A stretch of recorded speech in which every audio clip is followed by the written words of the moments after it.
Good morning, this is Pixie. Doing another video. I was going to talk about mental health, depression and intermittent fasting and maybe some other things. So, I mean, I was feeling a bit low in myself and I noticed some stuff was coming to the surface. I was thinking, what's going on here? So there's a few things I need to do to correct that. One is meditation helps, because you just clear out your old stuff. There's a clearance exercises. And it's one of the things when you start doing it, sometimes it doesn't take a lot to mess up your mind again, basically, because it's a bit like a tidy room. If everything else is okay, there's one thing in the room that you see that's out of place. That one thing is the one thing you think about. And there may be some other things like anniversaries and stuff. There's cycles. Like if you had a bad experience a year ago, you might be reminded from that. So I guess a little bit that's in there. Maybe some sharp comments you pick up on. It's like, whoa. And they can sort of seed in. Because I went to this place I go to and there were some people and they said, oh well, you know, he's all, something like, oh yeah, he'll be in tomorrow, and the next day he said he was only a carer or something. I thought, what? So because it was the way it was placed, and I guess the analysis I did was I don't see any other male carers in the room, and it seemed a bit of a funny comment that was made. So I guess I took it, possibly it could be on about me, a bit paranoia, and so I thought, well, maybe I should stay clear of the place a bit more, because I go to a place just to show face and I get on with life and no problems, because I fell out with somebody ages ago there, and they're never there when I'm there, so that's one of the things I plan around as well. So I'm not going to rush to meet them at the same time. I could do if I wanted to. I think maybe in the future I may just sort of walk in there and grab a coffee and go. Just enough for them to see me there, not because I necessarily want them to engage with me, but it would be nice if they would want to engage with me, or maybe just to show them, look, this is where you've messed up, because I'm a nice bloke or whatever. But I guess that's kind of petty, a petty ego thing, that's what it is. It's sort of like swanning past with your head up. But that's no different if you see like work colleagues, you know, people from old jobs.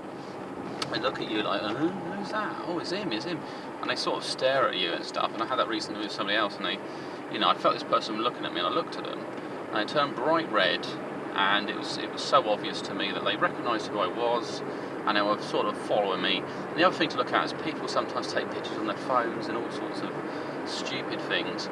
But it's kind of unpleasant. I don't mind someone taking a picture of me, but I would like to know the intention behind it, and it's data. They've taken some data of me and to use in some format. Just because it's in the public domain doesn't automatically give them rights to take something of me without my full acknowledgement or consent, and then put it out on social media somewhere. But because we live in an environment where the press have done that for many years, taking embarrassing pictures or whatever pictures they like of people, they've just sort of accepted that that's the norm. But however, now we're developing, and people can manipulate photos, videos. You know, you could basically turn someone into completely the opposite to what they said and everything. It's just one of these things to be carefully managed, I guess. So, so what I use for intermittent fasting, sometimes that brings things to the surface. You can do a kind of carbohydrate OMAD stroke intermittent fasting. You just literally follow your mood pattern, and you can eat a lot of sugar. You can have a lot of treats like that, but try to eat the best what you can. You know, there's nothing wrong with a bar of chocolate, but there might be stuff that's processed, that's got loads of sweeteners and things for the roof. You don't necessarily need that. However, you decide what's good for you. It's also psychosomatic, so you know, somebody could think a Snickers the most tastiest thing they've ever had, and to another person it might seem quite disgusting. But for that person, all the feel-good drugs and everything else are going to release in his brain, and so a lot of it could be mood and hormone balances and stuff. And so there's nothing wrong with carbohydrate. Low carbohydrate will cause moods because your brain loves glucose, and if you want to deal with shit, you've got to get the good stuff in the brain. That's it. It's as simple as that. So you may have your glucose and then meditate. You know, you might let that energy level raise up. So I've had some stuff, you know, and then also there's not kind of you can have these intrusive thoughts like worthlessness or self-esteem grinding thoughts or something like that, like what is your purpose, is your life going to go anywhere, what's that.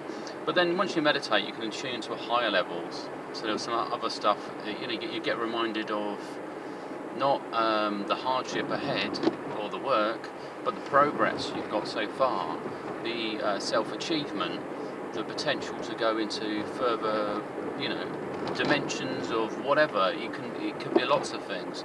So I did a little meditation thing earlier, and it kind of was reminded by the universe that you're special. So you're kind of special. And then I was reminded of the stars are conscious. They're kind of far out stuff.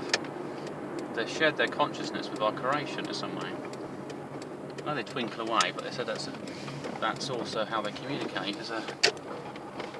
It's like a bandwidth. They're running at a front frequency and they're sending information across.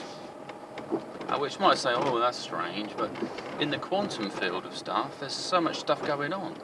You've got stuff like synchronicities, you've got yogic transmission, when collective groups come together and they start sharing ideas and start tuning into a sort of higher bandwidth of where they might want to go with themselves. So all of that is quite good stuff. Fasting's good for healing mental health problems, bringing hormones into balance.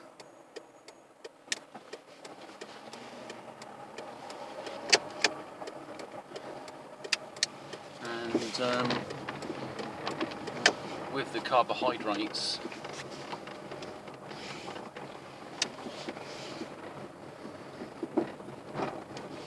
that can help you lift your mood, to set you up, deal with stress, depression, whatever.